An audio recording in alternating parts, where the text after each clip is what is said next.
Hola a todos, bienvenidos a una nueva sesión del proyecto Vocación Científica. Yo soy José Luis Pérez Quintero y en esta ocasión voy a estar entrevistando al doctor Omar Regalado, quien es doctor en Ciencias de la Tierra y además de eso investigador del área de paleobiología en la Universidad de Tubinga, Alemania. Hola Omar. Hola José Luis, muchas gracias por Bienvenido. invitarme. Omar, para comenzar vamos a ir con la pregunta más importante del programa. ¿Cómo se desarrolló tu vocación por la ciencia?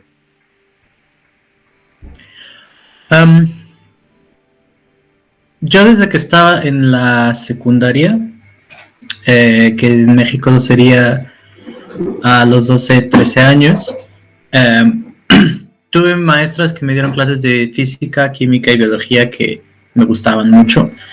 Y particularmente la de biología me gustaba mucho cómo daba la clase y cómo explicaba. Y desde ese entonces yo quería pensar en dedicarme al área de las ciencias.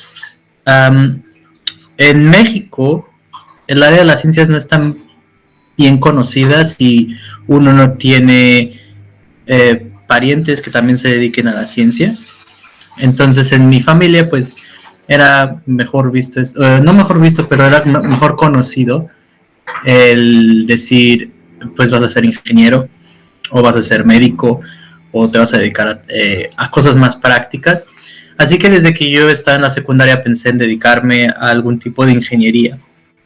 Y pues desde la secundaria, cuando decidí que quería hacer algo como relacionado con ingeniería en el área de las ciencias químico-biológicas, mi familia me apoyó con cursos y me apoyó con regularizaciones para que yo pudiera aspirar a entrar a una universidad en México y estudiar alguna ingeniería. Y yo creo que desde ese momento el área de ingeniería que más me gustaba siempre había sido el área de investigación básica. Y cuando entré a la universidad, entré a la carrera de biología en la Facultad de Ciencias, y ahí fue cuando descubrí que mi vocación no era como tal la ciencia aplicada, sino lo que llamamos la ciencia básica. Pero qué área de la biología o qué área de la ciencia me gustaba todavía fue como algo que decidí sobre la marcha. No fue algo que... No entré a la universidad diciendo quiero ser paleobiólogo. Fue algo que descubrí en el camino.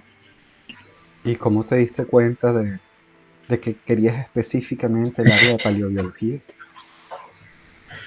Pues cuando empecé Bueno, para empezar, como un poco de contexto sobre qué tan perdido estaba.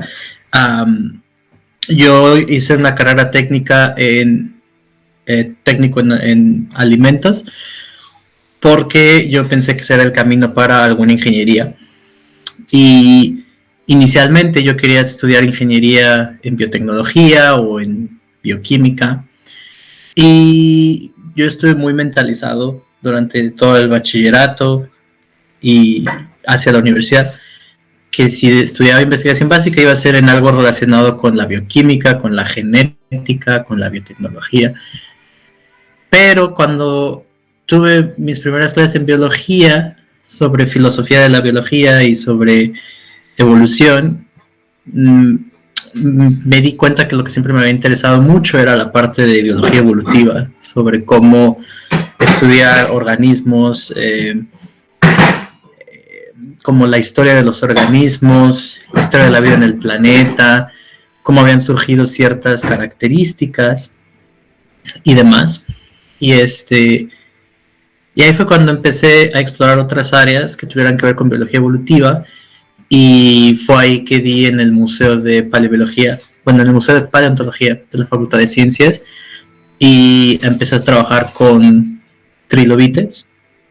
Y desde allí fue que dije, este es el tipo de área que de verdad me gusta, porque era un área muy interdisciplinar.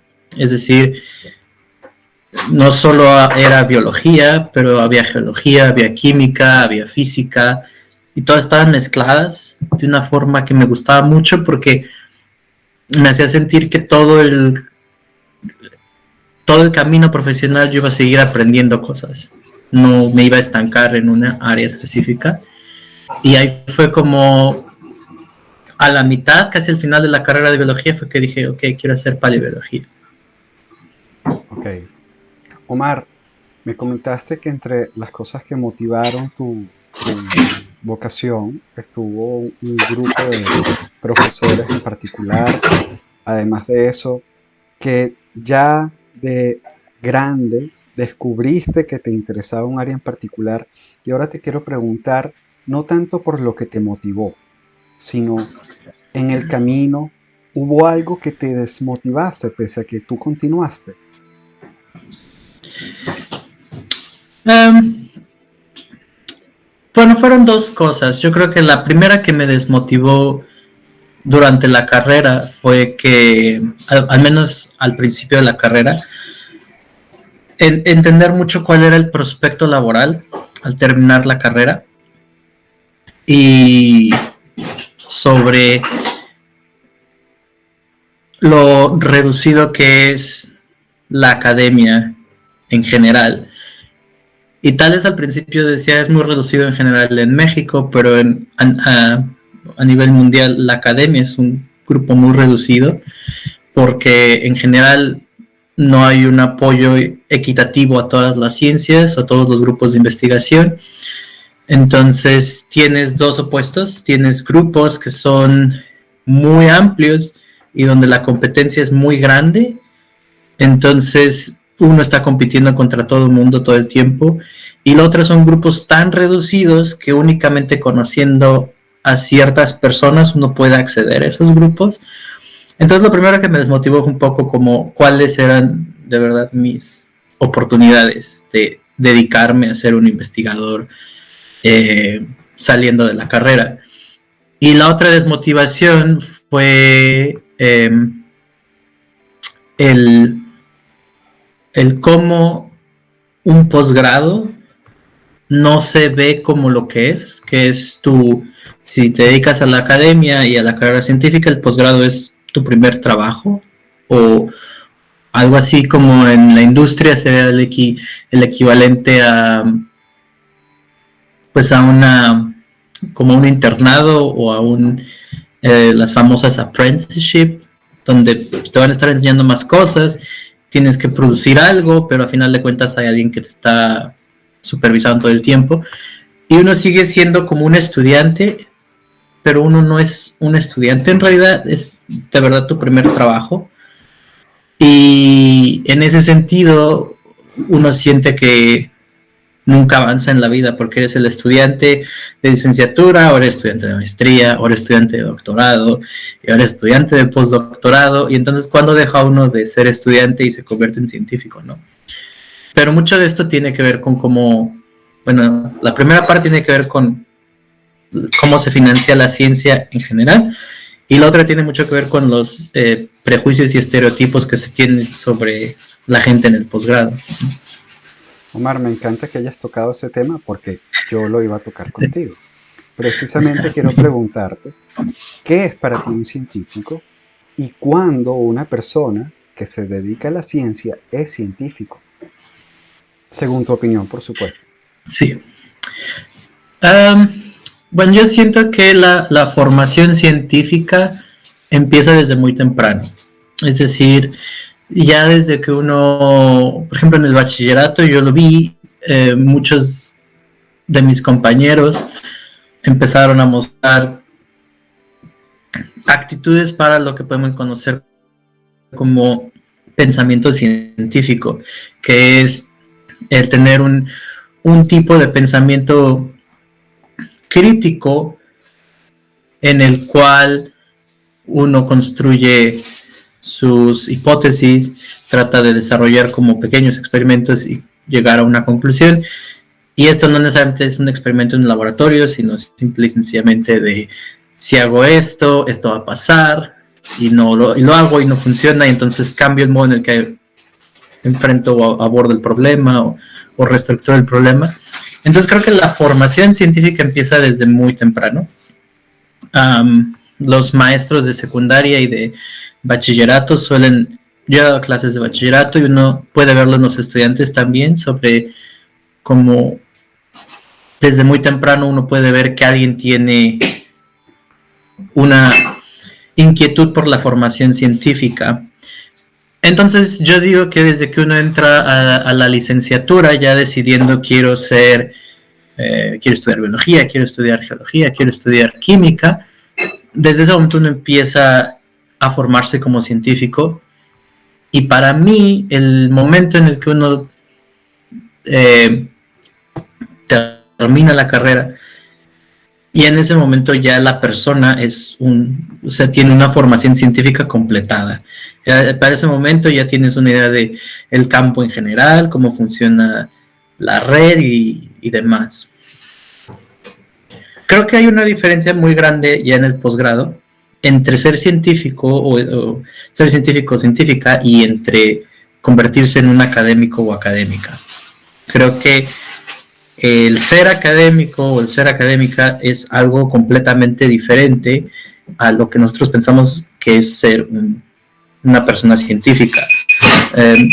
Creo que la diferencia principal entre una persona científica y una persona académica es que la persona académica tiene más responsabilidades en cuanto a transferir el conocimiento que aprendió hacia la siguiente generación. Y una persona científica simplemente sabe cómo hacer ciencia, cómo pensar científicamente, información científica y demás. Y esta diferencia siento yo que las universidades tienen que hacerlo un poco más clara, porque el que una persona sea buena científica no lo hace una persona que sea buena académica, es decir, que transfiere el conocimiento hacia las siguientes generaciones. Y en ese mismo sentido, al tiempo que uno termina la carrera de cualquiera, biología, química, física, no sale necesariamente con las herramientas para supervisar a un estudiante y empezar esta transferencia de conocimientos. Y esto es algo que yo he notado nos hace falta mucho a los que hacemos ciencia, que son herramientas para de verdad transferir el conocimiento hacia la siguiente generación y rescatar esta motivación que viene desde que uno decide la carrera y no durante la carrera, ¿no? Omar, me gustaría consultarte por otra discusión que hay desde hace mucho tiempo, aprovechando que hablamos del científico, y quisiera consultarte acerca de ¿qué crees tú que es la ciencia? ¿Cómo la definirías? Creo que cuando uno está haciendo biología, siempre le dicen a uno que la ciencia es cualquier cosa que siga el método científico y que nos permite llegar a un resultado. Ahí el problema es que el método científico no es cómo se hace ciencia. Es decir, uno encuentra en la literatura muy raros casos en los que una persona sigue el método científico de principio a fin. Y la otra es que el método científico no necesariamente se aplica solo en la ciencia. Por ejemplo, cuando uno trata de seguir una receta para hacer un pastel, eso es método científico, porque es yo hice esto con esos ingredientes de esta forma y a ti te tiene que salir lo que está en esta fotografía. Entonces tú lo haces como dice, y después cuando llegas al producto final uno dice, no se parece, tal vez yo estoy usando el horno equivocado, o tal vez no es el mismo horno, aquí no me están diciendo cómo se hizo esto, o qué medidas están usando, entonces voy a empezarlo a cambiar. Y ese pensamiento de crítica, en el momento en que uno empieza a criticar la receta, hay cosas que no me dicen, hay cosas que son diferentes, eso ya es esencialmente el método científico. Es, si uno sigue estos pasos, yo puedo hacerlo, y si yo no lo puedo hacer, el problema es en cómo están explicados estos pasos. Entonces, uno puede empezar a definir la ciencia por lo que no es simplemente el método científico, y tampoco son las academias. La academia o las instituciones académicas es donde uno forma personas con profesión y vocación científica, pero el que algo ocurra dentro de la academia no lo hace por definición científico. Es decir, hay academias que producen mucho conocimiento pseudocientífico, pero como están producidas en una academia, pues tienen esta hora de ser científicas, ¿no? Entonces, no es el método científico y no es la academia. Creo que la forma más fácil de entender la ciencia es cualquier conocimiento que está sujeto a la validación y a la refutación. Es decir, cualquier cosa que yo produzca, la voy a publicar para que haya más personas que la refuten o la validen. Y en este proceso de refutar y validar es que uno se aproxima a una respuesta que nos sirve en la realidad. Y a final de cuentas, el quehacer científico es intentar encontrar una respuesta a un problema y las limitaciones de esa respuesta. Y, por ejemplo, aquí hace poco en una conferencia un amigo filósofo explicaba que una forma de entender la ciencia es uno quiere medir, uno está en un cuarto y uno quiere medir un librero y quiero meterlo en el librero. Entonces, yo lo que voy a hacer es ir a la geometría y decir, ok, entonces este librero tiene que ser rectangular, y ya que empiezo a ver las paredes del cuarto, pues no son perfectamente rectangulares, porque a lo mejor están un poquito inclinadas, pero yo ocupo el rectángulo como mi punto de inicio y decir, ok, entonces el librero tiene que ser rectangular. Después lo pongo y veo que no cabe, y entonces le empiezo a meter cosillas para que se estabilice. Y entonces, cuando estoy midiendo, por ejemplo, qué voy a poner allí, ocupo una regla, y entonces esa regla me dice son 25 centímetros, ve a la mueblería y compro algo que mida 25 centímetros. Pero esto sería seguir el método científico, tomar el concepto de geometría, poner el mueble para medir el cuarto, poner el mueble, tomar una regla. El hacer ciencia es decir, ok, de todas las figuras geométricas, el rectángulo se aproxima más a mi problema de ahorita. No un triángulo, no un círculo, un rectángulo. Ahora voy a tomar una regla y voy a confiar en que esta regla representa 25 centímetros. Pero si yo voy a la mueblería y ellos me miden con otra regla, entonces yo tengo que llevar mi propia regla y decir, tiene que ser estos 25 centímetros. Y entonces el quehacer científico involucra cuestionar cada paso del método científico y de lo que uno está haciendo y valorar cuáles son las decisiones que uno tiene que hacer para resolver el problema, que es poner el librero en esa esquina. Entonces el método científico te dice, mide el cuarto, ve a la mueblería, compra algo que mida lo que debe de medir, que cabe en ese cuarto, y pone el mueble. El pensamiento científico o el quehacer científico es, ok, bueno, pues el mueble sí cabe, pero ahora hay que ajustarlo un poco para que pegue con la pared o para que no pegue, o para que no toque la pintura. Resulta que ahora hay más problemas porque el suelo en el que lo estoy poniendo no aguanta tanto peso, entonces no puedo poner todos mis libros allí, y que sigue. Y entonces la ciencia se puede entender más como un programa de investigación, es decir, tomar el problema hasta las últimas consecuencias y encontrar una solución que resuelva ese problema una vez que se llevó hasta las últimas consecuencias. Y cuando uno piensa en el método científico como la única forma de hacer ciencia, uno cree que los problemas se resuelven en cuanto uno pone el librero en el cuarto y ya está. Y ahí es donde yo interpreto que viene mucho el problema entre lo que la gente cree que es ciencia y lo que es en realidad ciencia, porque supongamos que en este sistema alguien dice, ok, te doy dinero para que vayas a la mueblería y compres el librero, porque ese es el método científico, necesito poner aquí un librero. Te dan dinero, tú llegas, pones el librero y después dices, oye, pero el librero no cabe bien, hay que ponerle acá, hay que resanar, y no nos van a caber todos los libros, tal vez haya que pensar en comprar otro mueble. Y el financiador te dice, no, yo te dije que era para que fueras y compraras el mueble. Has comprado el mueble, lo has puesto allí y ya está. Al siguiente proyecto. Y entonces cuando uno confunde métodos, lo reduce todo al método científico, uno cree que al encontrar 25 centímetros un librero, esa es mi respuesta, ahí se acaba. No, es un proceso que todavía involucra más consecuencias, porque ahora estamos poniendo un librero allí que antes no estaba, y Y esto es lo que nosotros en ciencia conocemos como encontrar preguntas nuevas para preguntas viejas. Es decir, la pregunta vieja es ¿de qué tamaño es el librero? Y ahora hay más preguntas que no sabemos que no sabemos que sabíamos porque antes no había un librero, ¿no?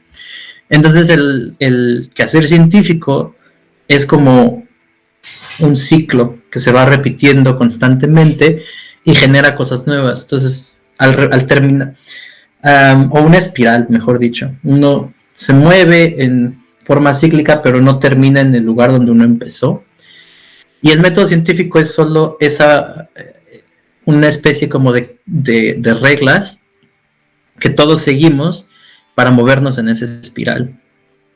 Entonces, una forma más sana de entender qué es la ciencia es un conocimiento que se puede refutar y validar y que depende de la refutación y validación constante. Es decir, es muy difícil que en el primer experimento uno llegue a la verdad absoluta de cualquier cosa.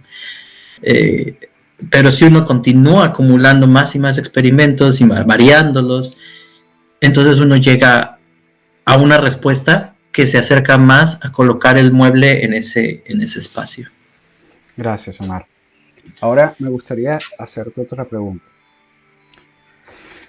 Quiero conocer acerca de tu personalidad. Voy a plantearte una de mis preguntas.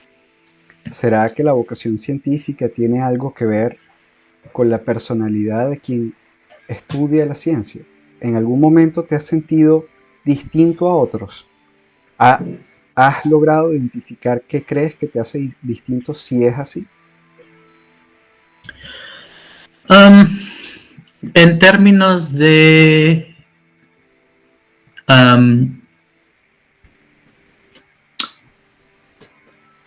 en términos generales, cualquier personalidad puede desarrollar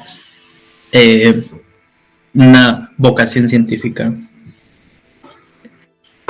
El asunto es que el público tiene una idea de quién o qué es un científico, y las academias imponen otra idea de qué es y qué no es ser un científico.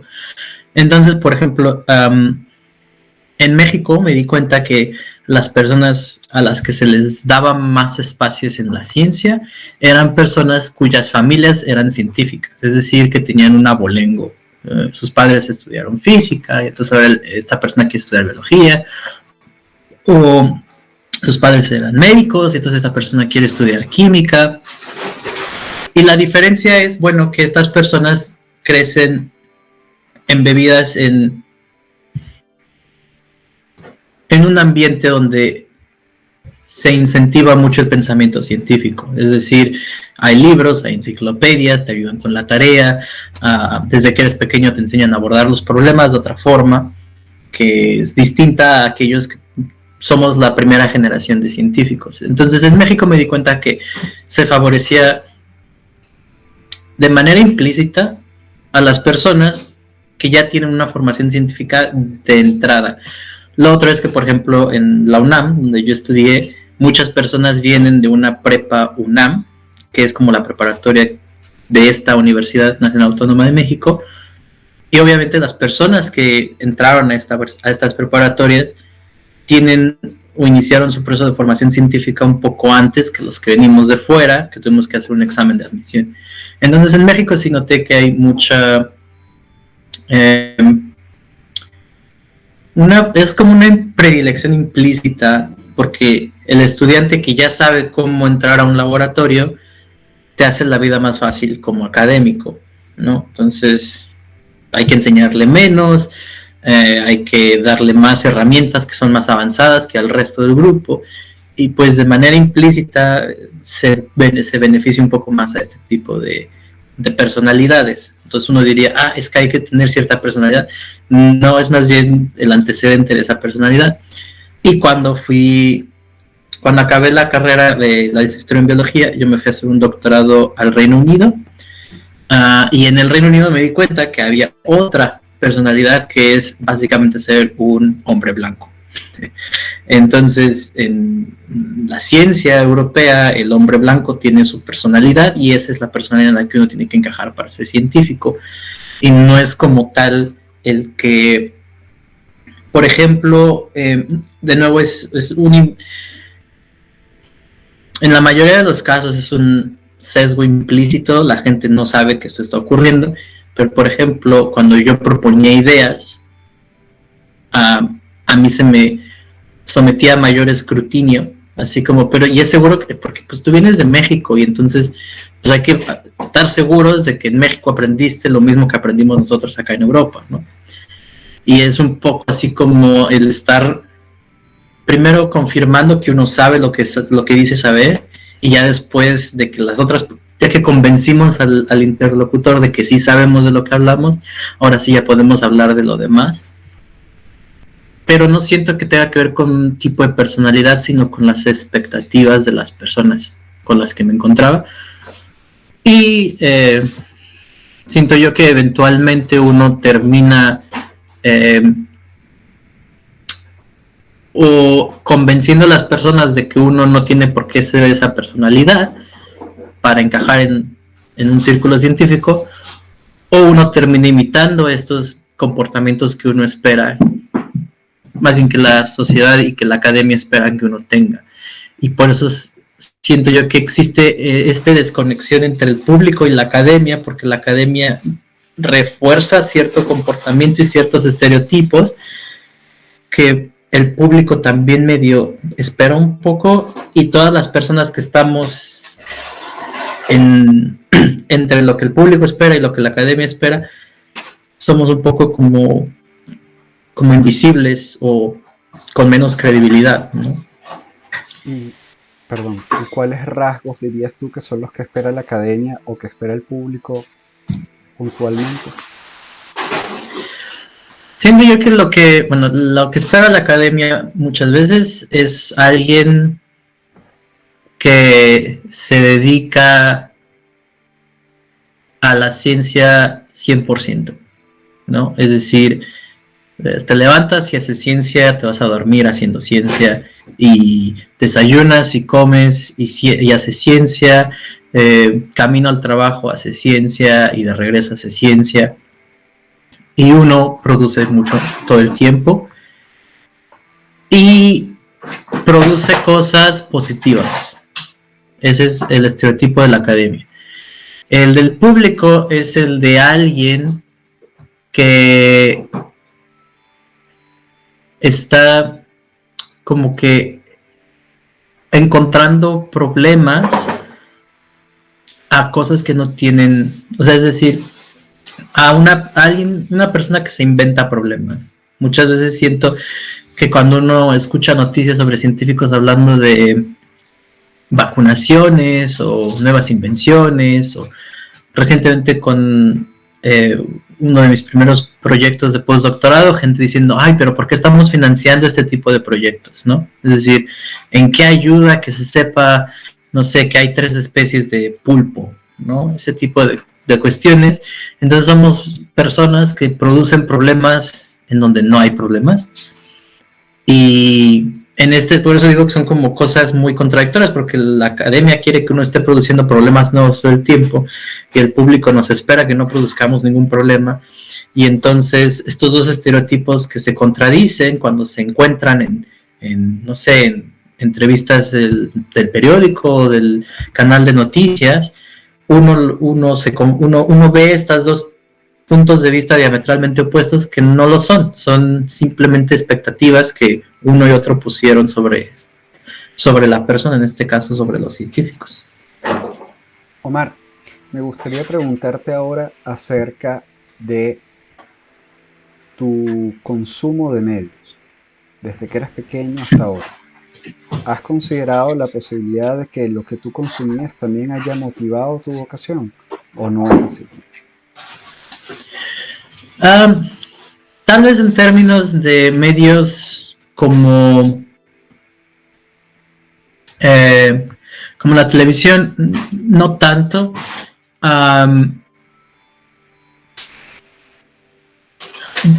En mi caso fue mucho cuando yo cuando estaba en la secundaria, me empezó a llamar la atención mucho la parte del área de las ciencias en la secundaria, coincidió con el momento en el que cosas como Encarta se hicieron muy populares.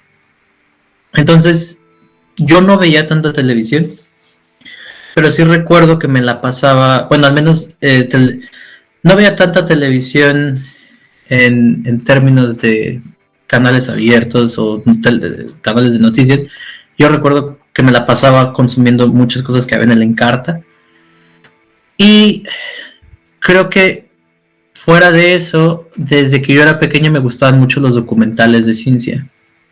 Y estos yo los veía en televisión de cable. Entonces dependía de cuando nuestra familia tenía para cable y cuando no tenía para cable. Cuando tenía para cable, ahí veía yo muchos programas del Discovery Channel, National Geographic. Y sí recuerdo que desde que estaba muy niño, a mí me gustaban mucho los dinosaurios. Entonces yo consumía cualquier cosa, cualquier documental que fuera sobre dinosaurios. Y creo que sí, de hecho recuerdo que en la secundaria una de mis maestras de ciencia hubo un documental, no sé si alguna vez te tocó también a ti verlo allá en Chile, que era sobre, el Discovery Channel hizo un documental sobre qué pasaría si los dinosaurios y los dragones hubieran existido juntos, ¿no? Y era un documental donde, no un documental, es lo que llamaban Discovery Channel un mocumental, donde está este investigador que va y descubre un dragón momificado y entonces te explican cómo los dragones pudieron haber existido, pero la premisa es, ¿y si los dragones hubieran existido, cómo los descubriría la ciencia, no? Y hubo muchos de mis compañeros que se creyeron que eso era cierto, que había dragones, y yo, pero si hubiera dragones los habría, o sea, ¿sabes? En estos documentales y había unos fascículos de dinosaurios que me encantaba coleccionar, era, aquí no hay nada sobre esto. Y una maestra no recuerdo si la de biología o la de química,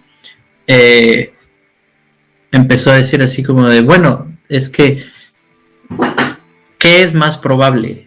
¿Que este documental tenga la verdad absoluta sobre los dragones o que todos los libros que has consumido estén equivocados y no hayan hablado de dragones nunca en la vida, ¿no? Es decir, ¿cuál sería la explicación más fácil de aceptar? Y ahí fue cuando dije, no, bueno, supongo que el que todo el mundo esté equivocado es más difícil de aceptar a que quienes hicieron el documental estén equivocados, ¿no? Entonces ahí fue donde me empecé a hacer, desde la secundaria me empecé a hacer muy... no quiero decir que crítico, porque tal vez era muy informal el modo de que era crítico, pero empecé a no fiarme tanto de lo que se ponía en televisión, porque sentía que había mucha gana por el entretenimiento, y entonces no era tampoco la persona más entretenida para hablar en la secundaria, porque este tipo de programas siempre serían así como de, pero eso no es cierto. Y creo que ahí fue donde yo, tal vez es más como esta curiosidad que yo sentía por los dinosaurios y por todo esto, no empataba con lo que los medios decían sobre este tipo de cosas, y esta disonancia fue lo que terminó alentando un poco más mi vocación científica. Es decir, sí siento que los medios jugaron un papel, pero creo que el papel fue más como porque lo que está en los libros que a mí me gusta coleccionar y leer no encaja con lo que están diciendo en la televisión, porque existen estas diferencias. Y yo creo que eso también hizo muy, muy difícil que yo, por ejemplo, cuando en la escuela nos ponían a ver documentales, yo era muy escéptico de los documentales. Entonces, creo que si algo pasó es que me empecé a hacer menos, me empezaron a llamar la atención menos las cosas de consumo como los documentales. Y bueno, la historia con el Discovery Channel es que sí hubo un tiempo en el que la directiva cambió de hacer contenido científico a hacer más contenido de entretenimiento, y yo viví ese cambio entre consumir los documentales de Discovery Channel y recomendarlos a la gente y de National Geographic a dudar de ellos. Entonces sí, mi relación con los medios fue un poco de enamoramiento y decepción en cuanto entré a la academia. ¿Y el día de hoy qué consumes? Al día de hoy creo que lo que me encuentro consumiendo mucho son podcasts, canales de YouTube, de gente que no ha encontrado o que no tiene lugar en los medios tradicionales, en el sentido de que no se busca el entretenimiento plano y llano, ¿no? Hay muchos creadores de contenido en YouTube y de podcast que a mí me encantan, que hacen el contenido educativo entretenido, porque aprender es entretenido. Cuando somos niños nos la pasamos aprendiendo, ¿no? Entonces, si nuestra infancia la vivimos aprendiendo y divirtiéndonos, ¿por qué el aprendizaje cuando somos adultos tiene que ser diferente, ¿no? Las mismas personas adultas pues consumen canales de noticias consumimos canales de noticias porque nos hacen cosas entretenidas, como el mantenernos enganchados con algún evento nacional o con algún evento internacional. Entonces, a mí me gusta mucho encontrar a personas científicas que no quisieron formar parte de la academia o que no pudieron formar parte de la academia, pero que ahora se dedican a la divulgación y a la comunicación de la ciencia. De hecho, ahí podríamos acotar que a mí no me gusta tanto el término divulgación científica, porque es como preservar este estereotipo de la academia está aquí y el público está aquí y hay que bajar el contenido de acá arriba para abajo y lo tenemos que como que vulgarizar un poco para que las masas lo consuman. Me gusta más la parte de comunicación, que es lo que está acá arriba, cómo se comunica al público que tiene la capacidad de entender lo que le estamos diciendo, ¿no? Entonces a mí en fechas últimas lo que me gusta consumir mucho son personas con formación científica que tienen canales de YouTube, podcasts, etcétera, donde comunican ciencia y comunican cómo se hace ciencia, ¿no? A mí me gusta mucho, siento yo que continúo aprendiendo cómo explicar cosas y cómo decirlas. Entonces, en comunicación de medios, recientemente yo diría que son podcasts, youtubers, incluso TikToks de personas con formación científica que quieren explicarle a las demás personas por qué cierto tema es lo más interesante que les ha pasado en la vida y quieren contártelo todo. Me encantan ese tipo de canales. Perfecto. Si te gusta también Twitter, yo tengo una lista de científicos que hacen eso muy bien. De hecho, por eso fue que los encontré. Mira, ahora me gustaría abrir un espacio para las personas que lleguen a este video, no porque quieren saber acerca de una investigación de la vocación científica, sino porque están buscando su propia vocación y se dan cuenta de que tú eres biólogo, trabajas en paleobiología y dicen, oye, ¿por qué debería estudiar biología o paleobiología? Pues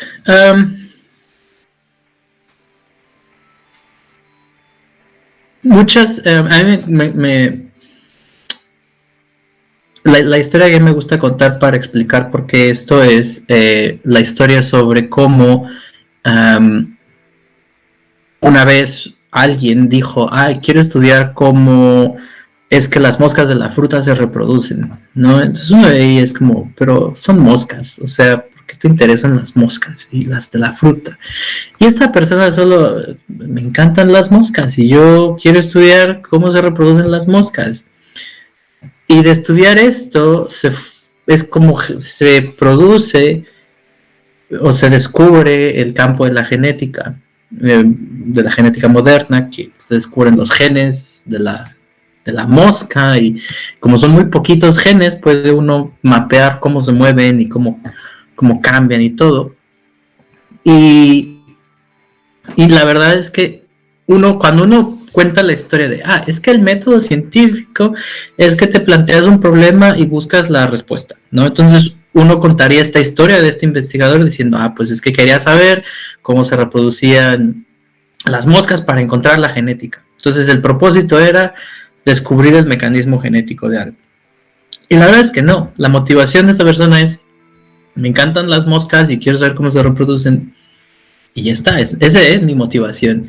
Y las consecuencias de esta curiosidad es, de nuevo, tomar el problema hasta las últimas consecuencias, y esas últimas consecuencias pues fueron la genética.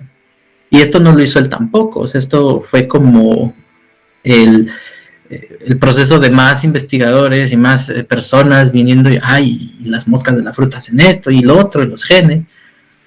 Y porque uno estudia cualquier cosa es porque uno no sabe cuáles van a ser las últimas consecuencias de hacer ciencia de algo, ¿no? No podemos predecir dónde la investigación básica nos va a llevar en el futuro. Entonces la razón sencilla es, cualquier área de la ciencia que te llame la atención, es bueno explorarla, porque uno no sabe hasta dónde van a estar estas últimas consecuencias de las que hablo de, y qué más, y después de esto y qué más, y qué sigue, ¿no? En el caso de paleobiología, siento que uno descuenta muchas veces el valor que tiene esta ciencia dentro de las ciencias básicas, porque es equivalente, en el términos del quehacer científico, la paleobiología es a la biología como la astrofísica es para la física. Es decir, la astrofísica estudia las estrellas y todo esto que está fuera del planeta Tierra, estudiándolo desde la Tierra. Y por ejemplo, cuando uno ve una estrella que está a 3 millones de años luz, uno está viendo la estrella hace 3 millones de años. Entonces, esa es la luz que nos está llegando. Y uno puede incluso decir que lo que estamos viendo es evidencia de que ahí tal vez todavía haya una estrella, pero a lo mejor a los 3 millones de años más 500,000 años la estrella explotó, pero esa explosión no nos ha llegado, entonces todavía vemos esa estrella. Y con los fósiles es lo mismo, encontramos un fósil y es lo único que queda de esta evidencia de vida de hace muchos años. Y cómo interpretamos esto. Y en el proceso de querer interpretar qué es un fósil y a qué se dedica ese fósil, se han desarrollado tantas áreas de la biología, como incluso la biología misma, porque esta idea de, ok, si uno lee la historia de la biología, alguien dijo, ay, es que este es un fósil de un elefante, o un diente de un mamut, o lo que es de un mastodonte. Pero es que, ¿y qué le pasó al mastodonte? ¿No? Pues no lo sé. Habrá que investigar qué le pasó al mastodonte o a este elefante grande, ¿no? Porque ya no hay elefantes grandes. Y esto es lo que en el siglo XIX termina desembocando en la biología moderna, como la conocemos. Entonces, la curiosidad de entender de dónde vienen estos fósiles es lo que ha generado que tengamos el campo del conocimiento de biología. Y incluso el entendimiento de... por ejemplo, en 1960 la gente todavía no sabía bien cómo se acomodaban los continentes. O sea, todavía pensábamos que los continentes estaban fijos en un punto. Y fueron los fósiles que pues, vas a Argentina y Chile y te encuentras unos fósiles que también están en Sudáfrica. Entonces hay dos explicaciones. Había un puente de tierra comunicando la Argentina y Chile con Sudáfrica y por ahí iban caminando los animalitos. O que Sudáfrica y Argentina y Chile estaban juntos en algún punto y después se separaron. Ahora el problema aquí es y cómo se movieron los continentes, ¿no? Pero estos mismos fósiles son los que te dijeron, es que tenían que estar juntos porque es la única manera en la que estos animales pueden moverse de aquí para acá. Y lo otro es que pues también si se movieron de Chile a Sudáfrica, los Andes no tenían que estar allí, entonces en algún punto no había Andes. Entonces los fósiles empezaron a hacer ruido en cómo concebíamos el mundo, y la idea de que, por ejemplo, puede haber cambios climáticos que acaben o que generen extinciones, que puede haber extinciones masivas, que los ecosistemas cambian drásticamente si se cambian una o tres cosas. Todo esto surgió de estudiar el registro fósil. No es como que hubiéramos podido llegar a estas conclusiones tan rápidamente si no tuviéramos el registro fósil. Entonces la paleobiología, para mí como alguien a quien le gusta la paleobiología, ha estado en el fondo de todos los demás revoluciones científicas que han ido ocurriendo en la biología. Tan fácil como que Charles Darwin usó los fósiles como su forma de conectar lo que él veía en la naturaleza con la idea de la selección natural. Y esta ciencia que ha estado en el fondo todo este tiempo y que la gente no sabía de ella del todo, la que ha dado evidencias de, bueno, existen las placas tectónicas, existe la deriva continental, existen los cambios climáticos, existen las extinciones en masa, y actualmente siento que el que nos hayamos dado cuenta de esto le ha dado un boom a la paleobiología, porque hay mucho interés en saber cómo sobrevivir, si se puede predecir una extinción, porque en el registro geológico uno ve que todas las extinciones están precedidas por un cambio climático, pero no todos los cambios climáticos generan extinciones. Pero las extinciones que ha habido, las grandes, han iniciado por un cambio climático. Entonces, la pregunta aquí es si nuestro cambio climático puede llevarnos a una nueva extinción en masa o no. Y si en esa extinción en masa vamos a ser nosotros las víctimas o no. Y es por eso que ahora nuestra atención se ha centrado mucho en la paleobiología, porque pues la única forma de responder estas preguntas es yendo a lo que ha ocurrido en la Tierra, entendiendo estas extinciones en masa, y de hecho uno puede ver que en la cultura popular esta conexión se hizo muy rápido, porque ya tenemos cosas como Extinction Rebellion, un grupo de científicos y de activistas que quieren evitar la sexta extinción en masa, y esto viene de que los paleobiólogos han dicho, sí, bueno, un cambio climático puede generar una extinción en masa, no necesariamente, pero puede, y nos ha llevado a cuestionar, bueno, ¿cómo cuantificamos si ya estamos en una extinción en masa? ¿Cómo sabemos cuáles son los primeros signos? ¿Hay algún tipo de organismo que nos permita decir, ya empezó la extinción? ¿O es algo que la otra cosa es, hay gente que dice, no, es que solo puedes saber una extinción, es una extinción hasta que ya pasó? Entonces solo sabremos que es la sexta extinción hasta que haya pasado la sexta extinción. Y este tipo de preguntas es lo que ahora ha generado mucho interés en la paleobiología. Pero no es la única razón para estudiar paleobiología. O sea, habrá más cosas que salgan de la paleobiología más allá del cambio climático. Omar, me gustaría ahora abrir otro pequeño espacio, pero para las personas que puedan estar interesadas en el trabajo que tú estás haciendo, que personalmente a mí me encantó, por ejemplo, lo que me comentaste del análisis y reclasificación de fósiles. Me pareció fenomenal el proyecto que estabas desarrollando. Entonces ahora me gustaría abrir un pequeño espacio para que hables de tu trabajo actual, de los proyectos que estás trabajando. Bueno, hay dos. Cuando uno piensa en un paleontólogo o en un paleobiólogo, uno siempre se imagina a esta persona que va a ir al campo a escarbar fósiles y sacarlos. Y sí, he hecho eso y siento que es una de las partes más interesantes de la paleontología, ir a una excursión. Aquí en Alemania también me ha tocado ir a excavaciones, pero como ya había explicado al principio, la ciencia no es algo de, pues ya lo encontramos, ya encontramos esto, le pusimos nombre y ya se acabó. O sea, una de los problemas con los que la paleobiología se enfrenta constantemente es que no podemos definir qué es una especie. En la biología reciente, es decir, en la que se estudia con cosas que están vivas todavía, pues es muy fácil decir, ok, bueno, este pez y este pez no se reproducen, no están muy aislados, entonces son especies distintas. Y no es fácil, pero es más factible producir cierto experimento que te permita determinar si dos organismos son especies distintas. En paleobiología eso no se puede hacer, porque uno no puede ir al pasado y ver si estas especies se están reproduciendo, ¿no? Entonces uno tiene que desarrollar métodos que nos permitan aproximar qué es una especie y si esos dos fósiles son nuevas especies o no. Y la otra es que el modo en el que nosotros definimos una especie es el modo en el que hacemos biología.